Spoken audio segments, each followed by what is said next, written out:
Brasil, junho de 2013. Estudantes organizam manifestações contra o aumento de 20 centavos na passagem de ônibus em São Paulo. A polícia repreende os protestos com violência.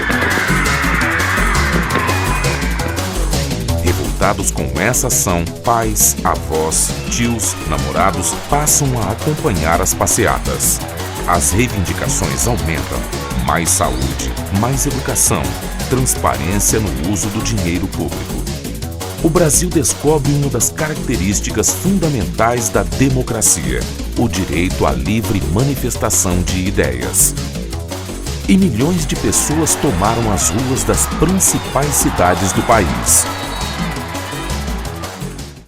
E você, sabe o que é democracia? É um regime de governo em que o poder de tomar importantes decisões políticas é dos cidadãos, povo, direta ou indiretamente através de seus representantes eleitos. O termo democracia é de origem grega, demokratia, que quer dizer poder do povo.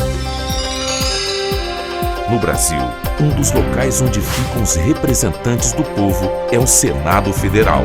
O Senado tem muitas responsabilidades, entre elas, zelar pelos direitos constitucionais do povo, fiscalizar o presidente da República, criar, analisar e votar projetos de lei.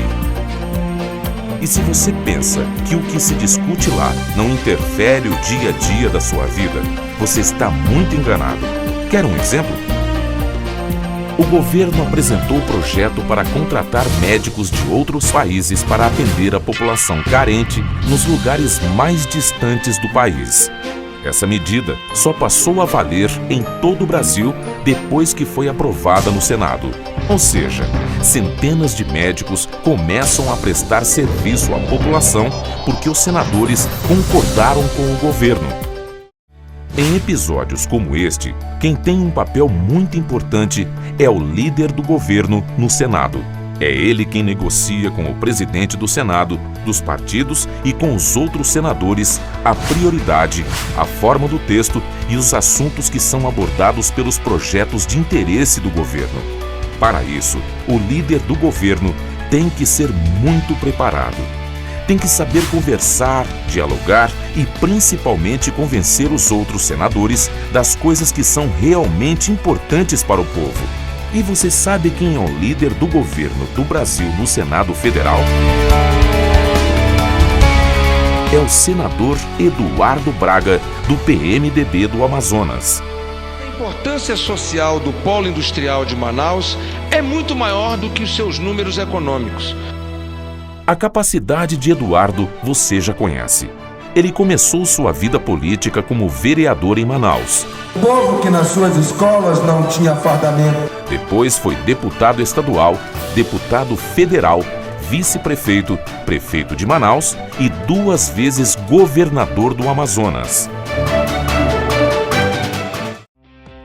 Foi ele e sua equipe que fizeram as grandes obras e projetos que preparam o Amazonas para o futuro, como as escolas de tempo integral, dezenas de unidades de saúde na capital e no interior, o Zona Franca Verde, a ponte sobre o Rio Negro.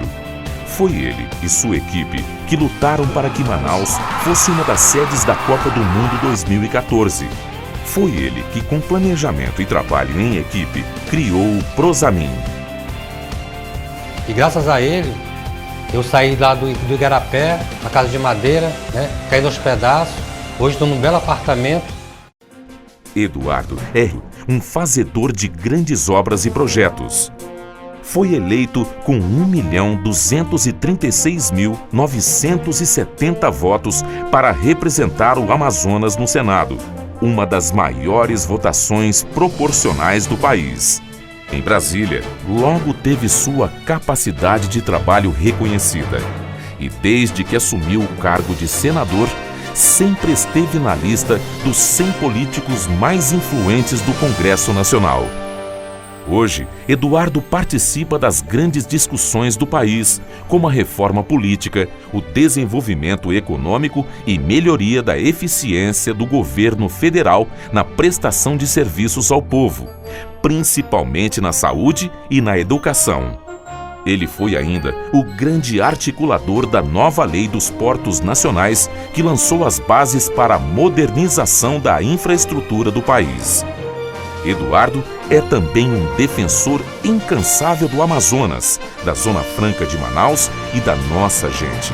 Muitas vezes mostrou a sua força como líder do governo e seu poder de diálogo para defender o Amazonas, como no caso da alíquota diferenciada do ICMS, que poderia prejudicar a arrecadação de impostos por parte do Estado.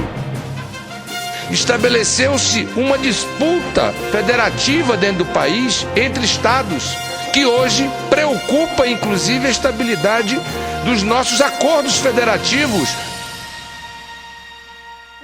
Eduardo também demonstrou seu lado inovador quando conduziu a aprovação de uma lei de combate aos crimes na internet.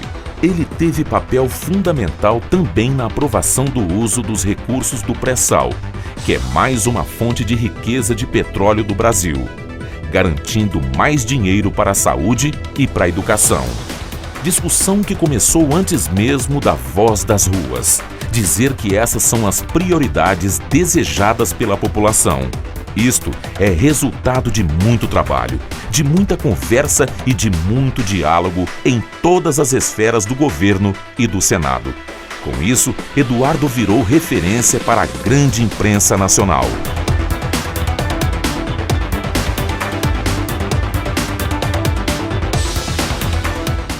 O senador sempre esteve presente no Amazonas e nas discussões importantes para o Estado, na capital e no interior.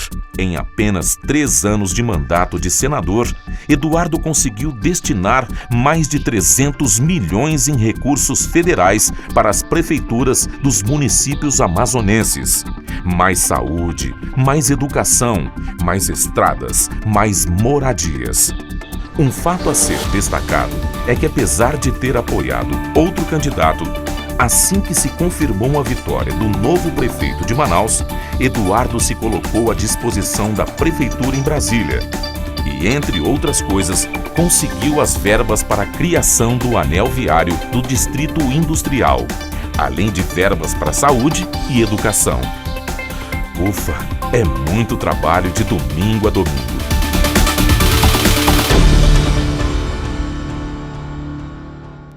É assim que o senador Eduardo Braga trabalha.